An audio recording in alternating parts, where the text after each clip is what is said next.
good, y'all? It's your good sis Erica Vane back again with the Powerbook 3 Raising Kanan video. And in this video, I'm giving you all of my episode 5 predictions. Let's get into it. Alright, yeah, episode 4 was a slower episode. We did get a little bit of action by way of Marvin rolling up on the dudes who was robbing the stash house, crashing the car into the van. We get Marvin with killing one of Unique's dudes. At the start of the episode, we get Unique killing one of his homies who's working in his organization because somebody got to take the fall for the re-up getting ripped by the police, and why not let it be the crackhead homie, you know? So we get a little bit of action, but for the most part, it's very, very character heavy. It's very dialogue heavy, and we get to learn a little bit more about the motivations, the driving factors, and the reasons why people are doing the things that they're doing in reference to what they're thinking. And I think that these episodes are needed. This episode, as well as episode 3, were really great build-up episodes, so that when episode 5 rolls around and we are getting a lot of action and characters are making quick decisions, we really gonna be able to understand why they doing it. Like Rock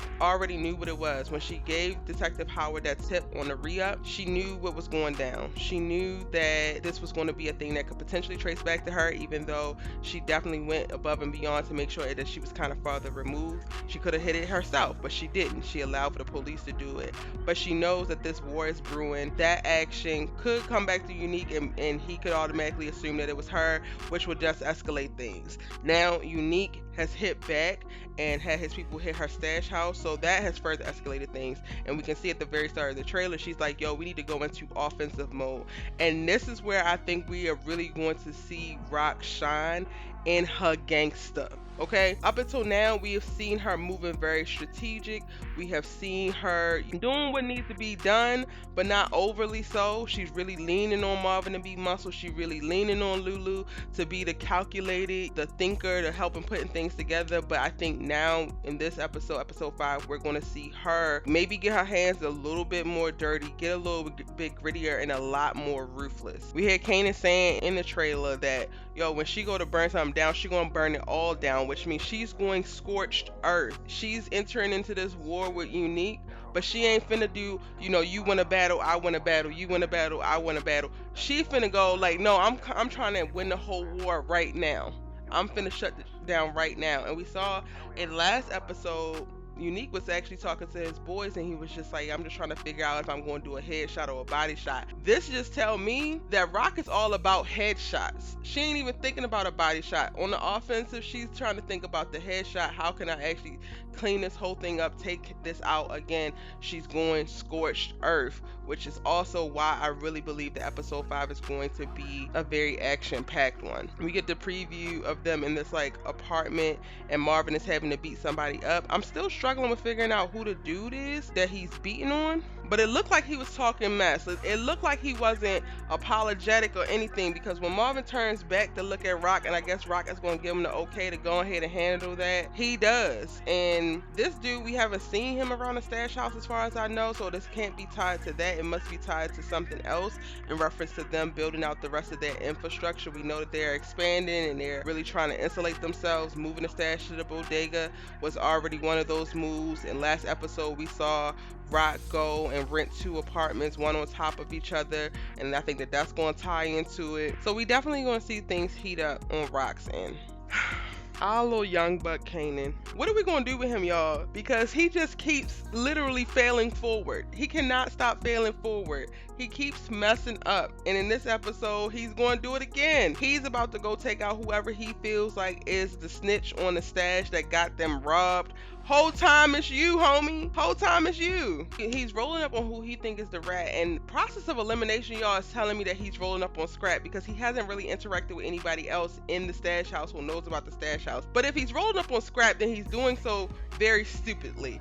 I really can't process it. I really can't. I could see him going there because Scrap, you know, conveniently had the shits and couldn't come and do the actual moving of the drop, which I think is actually genuine. It just happens to be a coincidence for the worst time, right? But Kanan, like, I don't know who he thinks Scrap is, but he is definitely tougher than you. I hope that he is not rolling up on Scrap to try to make amends or make right for whoever outed the stash house, because this is going to be a setup for him. And we get to see that in a little bit of the trailer. Like, there's very, very quick clips of it, but we get to see Kanan get beat. Like, he rolls up on whoever he thinks this is, and then we see him fall over after getting hit because Kanan is the one in this yellow jacket. Detective Howard happens to be watching this all go down as it's happening, and ultimately I think he steps in and saves Kanan in this moment because Kanan is not, you're not about that life right now, sir. You're just not about that life right now. So Detective Howard snatches him up. There's already been photos out about this particular scene in reference to Kanan being questioned by Detective Howard, so we already knew that that was coming, and I think that this is how that actually comes about. Going back to what Kanan said about her going scorched earth, I think that he's actually talking to Marvin in this case, and maybe he's doing all this because he's so worried about her finding out that he was actually at the stash house, so he's trying to go and figure out who snitched or how the actual robbery happened, whole time not realizing that it's tied to Davina, which I think that once he goes down this rabbit hole of trying to figure out who did it and attacking this person, attacking that person, and doing all this craziness, it's going to start to make sense that the only other person who has seen it that's outside of the organization is Davina, and he actually invited her over, which is going to create tension for them. But I think that he's talking to Marvin in this case, and he goes about this because he's worried of her completely, like, yeah, you can't be in the game, I'm shutting you out completely, I'm gonna send you with your grandmother. In addition to her going scorched earth for the business, I think he's also recognizing that she would go scorched earth within the family. Marvin could get shut out, Kanan could get shut out, and she could just move on and figure it out from there, which makes sense. It makes sense why he's going to do some dumb stuff, because he's really worried about not being able to be a part, because he's really since the very beginning been wanting in, been very frustrated, and Rock pacing him and getting in. So this makes sense. Also in the trailer, we get to see Lulu advocate for Jukebox and tell Crown like she gonna do the hook on the song. Period. Crown pushed back a little bit like, no, we need a professional vocalist, and all we do is see Lulu standing like, I said what I said. For me, it's the brilliance in his silence, yo. Malcolm Mays is really killing the character of Lulu because he is saying everything without saying everything. You can really feel this character. You can feel why he's doing what he's doing. You can feel how he's doing what he's doing. Like, you can just feel everything about it. Like, Lulu is a character that you really have to lean in and watch, because every subtle movement is for a reason. Like, he does things with intentions. He's very thoughtful and strategic, and that's the type of we love to see. These complex and nuanced characters that are just different and dope. Like, I love it. And I'm really interested to see how he's going to interact with Crown, because Lulu has yet to jump out there and start doing a music thing on his own. We saw Jessica in episode 4 really say like, yo, I told you that you could do it. I do believe in you, but I'm not going to wait for you to get off your ass and do it. And I think that that's going to light a fire up under him. And now he's like, all right, well, Crown, you owe me. So my niece is getting on this song. And he's probably also in this episode, we're going to see him start to do things to set up his own music space. He's going to, or start working with Crown or working and using the space. He might also be like, yeah, and I'm going to get a certain amount of hours each week in this joint. That's it. I could totally see that happening. Like, we're definitely going to go from episode 4 and him not being in the music game, not actually making any kind of steps forward, and him hearing what Jessica's saying and like, all right, well, I'm gonna go ahead and do what I gotta do, and he's going to use his muscle and his strategy to do that. Also, y'all, I think that Detective Howard is going to use this snatching Kanan up and interrogation of Kanan for as much as he can. We hear him talk to Burke in the car, talking about sometimes when you're trying to get to the queen, you gotta go through the prince. So he's going to try to get as much information as he possibly can from Kanan.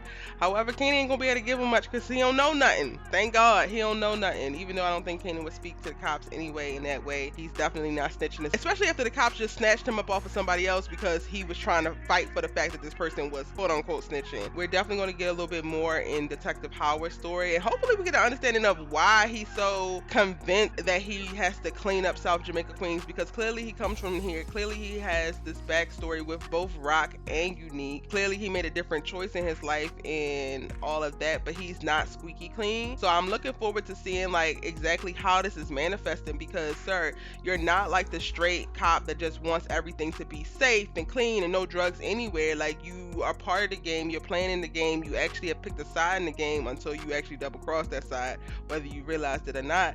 So it's also not like you just want to be a cop because you want to do the right thing. There's definitely some more there, and I think that we're going to get a little bit more reveal with Detective Howard in this episode when he actually snatches Kanan up. I don't think that we're going to get much of Symphony in this episode or Nicole. We have seen a lot of the relationships in the past 2 episodes, so I'm predicting that we won't really see Nicole and we won't really see Symphony. For Jukebox, it's going to be really about her getting into the studio, getting the opportunity because Famous got the opportunity and she's ready to go. And then when it comes to Symphony, Rock is going to be really focused, being on the offense and moving forward and taking action and making the first hit versus getting hit and having to recover. I don't know if we're going to see Tony in this episode. We could possibly, because Marvin is probably panicking and being ridiculous. After the stash house gets hit, he has to hide the fact that he had Kanan there. So I could see us seeing Tony for a little bit, just as some type of him trying to release some stress and he have sex with her, something like that. But for the most part, we're not going to see a ton of the whole relationship stuff. We might see Jessica though, because we see Lulu in the studio with Crown saying this is what it's going to be and this is what it ain't going to be. We might see Jessica at some point in episode 5 as well. But y'all, those are my predictions for episode 5, Powerbook 3, Raising Kanan. Let me know what your predictions are in the comment section down below. Drop a comment, let me know what your questions, your predictions, and your theories are. I reply to every single comment, so I cannot wait to jump down there and converse with y'all, go back and forth, and let's really talk about what we think is coming next. I'm really excited for episode 5. If you're new here, be sure to hit the subscribe button. I'm dropping new Raising Kanan videos every day, talking about every single detail of the show. So if you love Powerbook 3, Raising Kanan, if you love the Power universe, you should really hit the subscribe button because the content is not going to stop, and I think that you will really enjoy all of my videos. Speaking of all the videos, I got the Powerbook 3 Raising Kanan playlist link for you right here on screen so you can check out everything that you missed. And if you want some new updates on Powerbook 4 Forest, that playlist is right there. And if you want to go back and remember Powerbook 2 before we get into season 2, then that playlist is linked for you as well. Get into it, and I'll see you in my next video tomorrow.